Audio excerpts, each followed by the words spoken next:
Hey everyone, welcome. If you've ever wanted to make your Python code do all the heavy lifting for you, well, you are in exactly the right place. Today we're unlocking one of its most powerful tools, loops.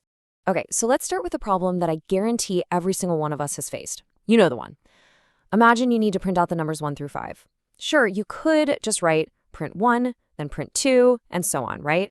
It works, but man, is it tedious.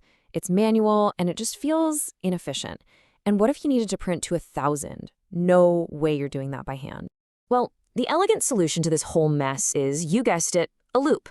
Think of it as your way of giving Python a set of instructions and just saying, hey, do this over and over until I tell you to stop. It is an absolutely foundational tool for automating, well, pretty much any repetitive task you can think of. Okay, let's dive into this. Our first tool in the toolbox is the for loop, and this is your absolute go-to choice when you know exactly how many times you need to repeat something. So the for loop works hand in hand with this awesome built-in function called range function. It's like a little number generator. You just tell it where to start and stop, and it just feeds those numbers to the loop one by one.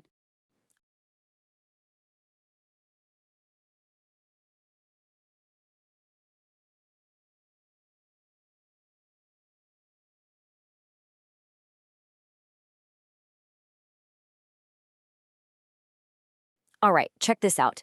This simple two-line command might look super basic, but trust me, there's a really clear, logical process happening under the hood.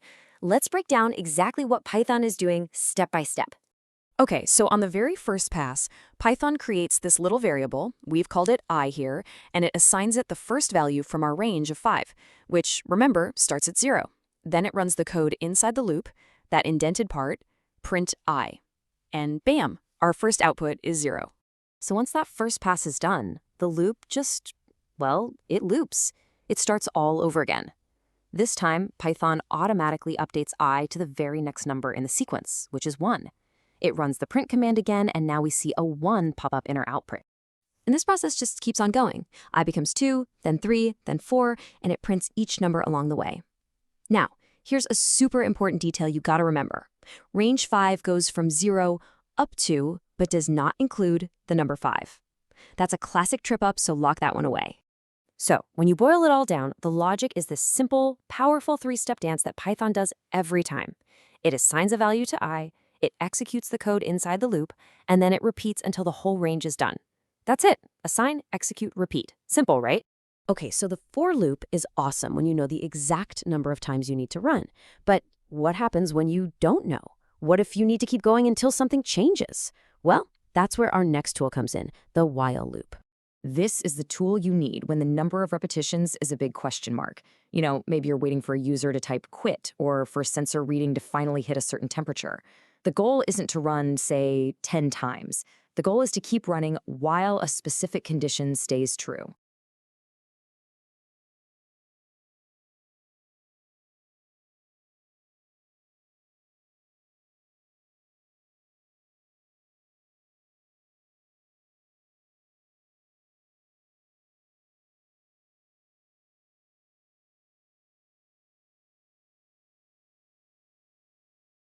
So let's take a look at how it's built.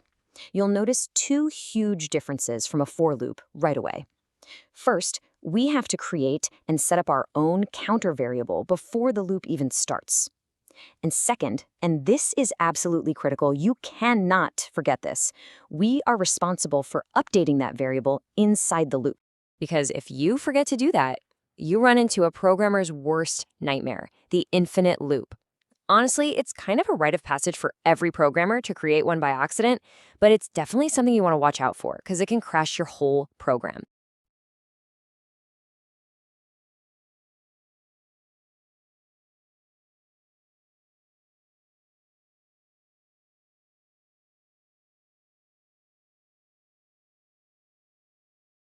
But don't worry, luckily, Python gives us a kind of emergency escape hatch.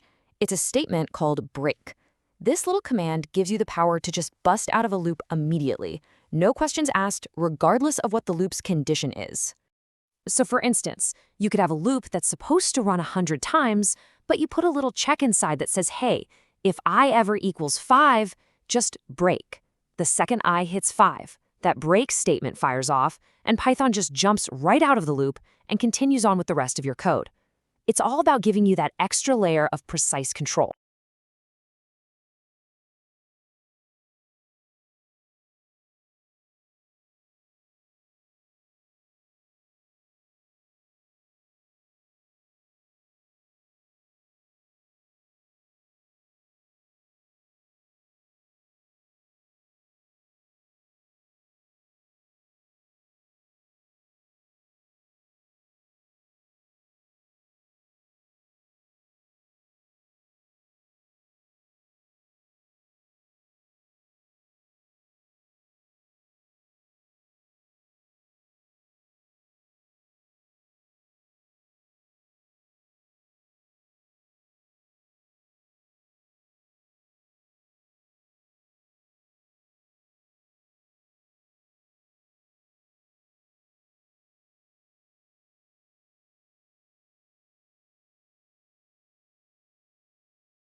All right, so now you've got two seriously powerful tools in your arsenal, the for loop and the while loop. The million-dollar question is, how do you know which one to pick for the job? Okay, here's the breakdown, and it's actually pretty simple. It really boils down to this simple rule of thumb. If you can say, I need to do this 10 times, you're going to use a for loop. It's clean, it's predictable. But if you have to say, I need to do this until something happens, that's a job for the while loop. It's all about that unknown endpoint. Okay, before I set you loose to start automating the world, let's really quickly cover a few common mistakes that beginners make. Trust me, avoiding these will save you a ton of headaches down the road. So take a look at these. First up, indentation. In Python, this is not a suggestion, it's the law. It's how Python knows what code is actually inside your loop. If you mess this up, your code just won't work. Next, we've already hammered this one, but it's that big one for while loops, forgetting to update your counter. That's your one-way ticket to an infinite loop. And finally, with for loops, just double-check your range values. Make sure it's starting and stopping exactly where you think it is. You know, when it comes down to it, really mastering these two types of loops is a huge leap forward in your coding journey. It's what elevates your code from just being a simple list of instructions to a truly dynamic and efficient program. You're not just doing the work anymore, you're teaching the computer how to do the work for you. And that is a total game changer. So, here's what I want you to take away from all this. You now have the fundamental power to automate tasks. The question for you is no longer how you're going to repeat something in your code. The real question is, now that you can automate almost anything, what amazing thing are you going to build first?